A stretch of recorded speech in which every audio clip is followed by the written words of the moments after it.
we're going to taste our 2012 Estate Pinot Noir. I'll start right off by saying that Pinot Noir is my favorite wine, and if there could only be one wine in the world, then Pinot Noir would be it for me. We have a lot of different Pinot Noir in our ranches and our estate vineyards. I think we have 22 separate blocks of almost 200 acres in total. And of those, we use the top 10 or 12 blocks each year to make this wine.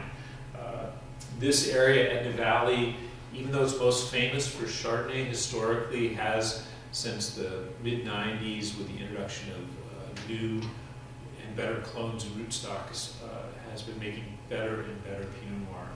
And this Estate Pinot Noir is one of our most popular wines. The only wine that outsells it is our No Oak Chardonnay. 2012 is what I consider a classic vintage. By that I mean it's neither very, very concentrated like the 07s and the 10s, nor very, very delicate like the 05s and the 13s will be. It's just a beautiful middleweight. And I think that that is the structural area, the area of extract where Pinot Noir shows at its best.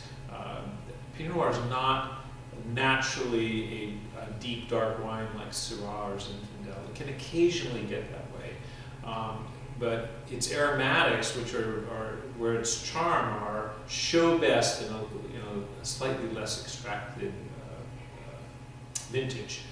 Our own style here is one that emphasizes delicacy and complexity. We pick earlier than most of our neighbors to keep as much freshness in the young wine, which also adds to its ageability. The Tolosa Pinot Noir style is uniquely ageable, and some of the very first vintages that are now approaching 15 years old are still in good shape. This wine has beautiful berry aromatics.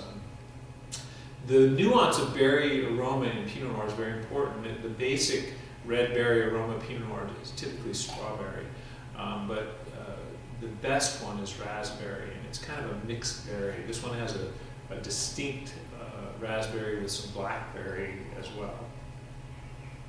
There's always a little smokiness in Pinot Noir, and here in the Etna Valley there's a pleasant herbal note, dried herbs, something like, I don't know, a little lavender-like or sage-like, oregano, who knows. It's hard, it's actually unique to Pinot, and it's the smell of the stems and the seeds, the green aspect of the fruit.